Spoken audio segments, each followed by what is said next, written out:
इसके आगे मैं आपको एक वीडियो दिखा रहा हूँ जो TV9 के सौजन्य से है, जिसमें राज्यसभा सांसद भाजपा के सुधांशु शेखर त्रिवेदी जी और कांग्रेस की प्रवक्ता सुप्रिया श्रीनेत हैं। सुधांशु शेखर त्रिवेदी जी ने किस तरह से मोदी शासनकाल में भारत की प्रगति का बिंदुवार विश्लेषण किया है और ये आपके सामने रखा है कि हम किस तरह से, हम मतलब भारत और भारतीय किस तरह से प्रगति के पथ पर तेज़ रफ्तार से चले जा रहे हैं। तो आप देखें और आगे आने वाले चुनाव 2024 में आपको ये निर्णय करना है कि आपको कैसी सरकार चाहिए। मोदी जी जैसी सरकार चाहिए या वैसी सरकार चाहिए जो सनातनियों से नफ़रत करता हो, जो सनातनियों को मिटाने की बात करता हो। हम विद्वेष की राजनीति नहीं करना चाहते, लेकिन जो विद्वेष करेगा तो हमें कुछ तो कदम उठाने होंगे अपने बचाव में। कोई हमें मिटाने की बात करेगा तो हमें अपना बचाव तो करना होगा, और ये बचाव तभी हो सकता है जब हम एक संगठित रूप से एकमत होकर के मोदी सरकार को पुनः 2024 में सत्ता सौंपे, तीसरी बार भारत की सत्ता सौंपे और हम पुनः प्रगति के पथ पर निरंतर आगे बढ़ते रहें। तो आप देखें आगे सुधांशु शेखर त्रिवेदी जी का संबोधन, क्या लाजवाब संबोधन है, शानदार, जानदार और सच में गरिमामय। तो देखिए आप। 16 मई 2014 को चुनाव परिणाम आए और मोदी जी के नेतृत्व में हमें स्पष्ट बहुमत मिला। 18 मई 2014 को लंदन के संडे गार्डियन ने लिखा कि 16 मई 2014 का दिन should be considered as India's second tryst with destiny, and it should be considered with the day on which Britishers finally left India। क्योंकि उसने कहा कि आजादी के बाद लंबे समय तक ऐसे लोगों का शासन रहा जिनकी विचार और प्रेरणा में ब्रिटिश कॉलोनियल लीगेसी यानी ब्रिटिश औपनिवेशवादी विरासत का प्रभाव था। पहली बार एक ऐसे दल या संगठन के हाथ में पूर्ण सत्ता आई है जिसके ऊपर कोई विदेशी प्रभाव नहीं है। अब हुआ क्या उसके आने के बाद? 50 करोड़ लोगों को जनधन खाता मिला, 55 करोड़ लोग आयुष्मान भारत में यानी जिसमें स्वास्थ्य का बीमा था उससे कवर हुए, 5 करोड़ लोग उसका लाभ भी ले चुके हैं। हर गांव में बिजली पहुंची, वो लोग भी करने का प्रयास कर रहे थे। कई देखिए, मैं कहता हूं 3 प्रकार के कार्य होते हैं। एक जो पिछली सरकारें भी कर रही थी, हमने भी किया, ज्यादा तेज गति से किया, ट्रांसपेरेंसी से किया।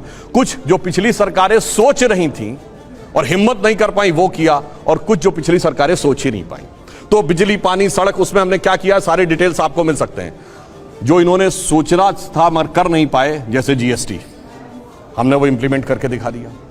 तीसरी कुछ ऐसी चीजें हैं जो ये सोच भी नहीं पाए होंगे, जैसे सोलर एनर्जी में भारत बहुत आगे बढ़ा, वो तो एक अलग बात है, मगर एक इंटरनेशनल सोलर अलायंस बनेगा और उसका केंद्र भारत में होगा, यानी हम विश्व में सौर ऊर्जा के नेता बन के उभरेंगे। यह किसी को समझ में नहीं आया होगा। यह बदलाव हमारे टाइम में आया।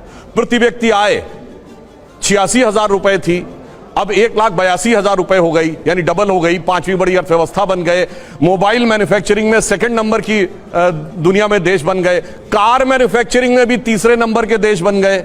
सौर ऊर्जा में हम बहुत आगे निकल गए।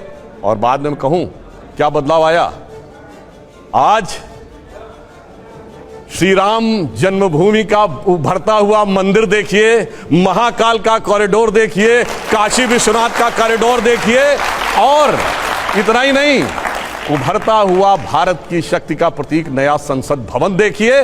तो यह बदलाव आया कि अरुण गगन पर महाप्रगति का अब ये मंगल गान उठा, करवट बदला अंगड़ाई ली, सोया हिंदुस्तान उठा। इनके और उसमें यही अंतर है।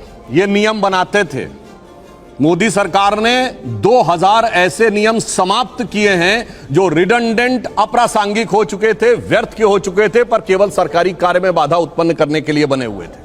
मैं उदाहरण बताना चाहता हूं। एक अमित शाह जी ने मुझे स्वयं बताया था कि जब वो गृह मंत्री बने गुजरात के, तो जानते क्या था, 1965 की लड़ाई के समय गुब्बारे पाकिस्तान की तरफ से आते थे, वो कुछ पेपर डाल देते थे भारत की तरफ, तो हर हफ्ते पुलिस की रिपोर्ट आती थी कि इस साल कोई गुब्बारा नहीं आया। अरे भैया, सैटेलाइट का जमाना आ गया और गुब्बारे का नियम बना हुआ, नियम का पालन हो रहा था। ऐसे एब्सर्ड रूल्स को हटाने का काम किया। यह हमारी इनकी सोच में अंतर है। अब जो इन्होंने बोला, अब मैं सिर्फ फैक्ट्स बोल देता हूं, बजाय इसके कि जैसे इन्होंने कुछ कहा ये हुआ वो हुआ। क्रिस्टीना जॉर्जिवा IMF की चेयरमैन है, उन्होंने कहा कि अगले साल भारत दुनिया में 15% ग्रोथ को कंट्रीब्यूट करेगा, वर्ल्ड की ग्रोथ में 15% कंट्रीब्यूट करेगा। हमारी सरकार आने से पहले हमारा ग्लोबल GDP में 2.4% का हिस्सा था, अब 9% से ऊपर का। और इन्होंने कहा कुछ नहीं हुआ, तो मैं मानता हूं। सुनिए, जब मोबाइल हैंडसेट हम सब यूज करते हैं, जब हमारी सरकार आई तो हम सेकंड बिगेस्ट कंज्यूमर थे, क्योंकि हमारे यहां सबसे ज्यादा आबादी भी है। दूसरे नंबर पे, अब नंबर 1 पे हो गई। पर पता है 92% मोबाइल हैंडसेट बाहर से आते थे। आज हम सबसे बड़े प्रोड्यूसर हैं, 97% मोबाइल हैंडसेट हमारे बनते हैं। वो बनाने वाले कोई थोड़ी है, वो तो आसमान से कहीं जिन्नात आके बना रहे होंगे। 37 किलोमीटर पर डे अगर रोड बन रही है तो ये भी कोई रोजगार थोड़ी सृजित हो रहा है, वो कोई हवा से आके बना रहे होंगे। 3.5 करोड़ मकान बन गए, प्रधानमंत्री आवास, वो भी किसी ने आके हवा में बना दिए होंगे। उसके लिए भी ऐसी क्या जरूरत थी?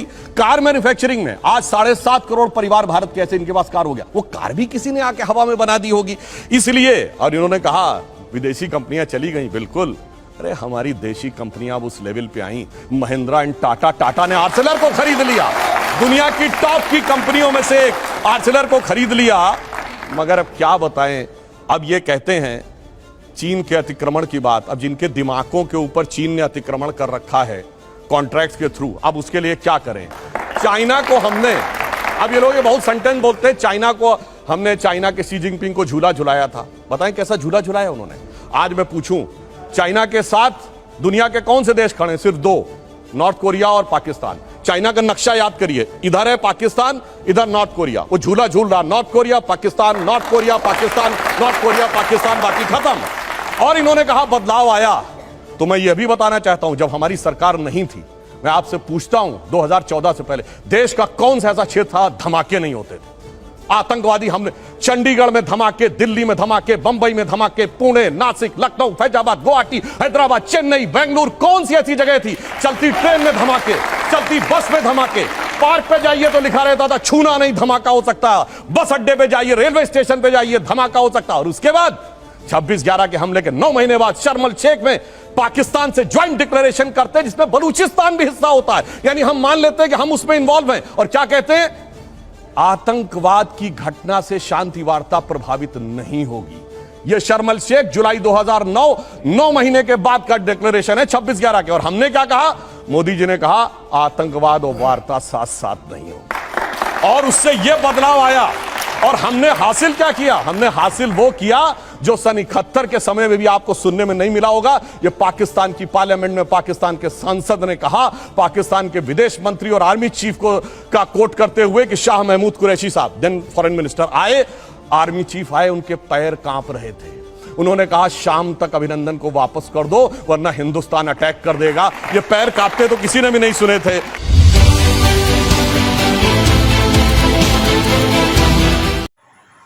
ये वीडियो जो आप देख रहे हैं ये TV9 के द्वारा प्रसारित की गई थी। तो इस टीवी डिबेट को आप TV9 के सौजन्य से देख पा रहे हैं। तो हम शुक्रिया अदा करना चाहते हैं TV9 का, जिसने इतना शानदार डिबेट जो है अपने स्टूडियो में किया। हम उनसे क्षमा प्रार्थी भी हैं कि मैं उनके वीडियो को इस तरह से आपके समक्ष प्रस्तुत कर रहा हूँ। तो देखें आप और कमेंट करें, बताएं कि सुधांशु शेखर त्रिवेदी जी ने जो कहा है उसके बातों में कितनी सच्चाई है और आप उससे कितने हद तक सहमत हैं।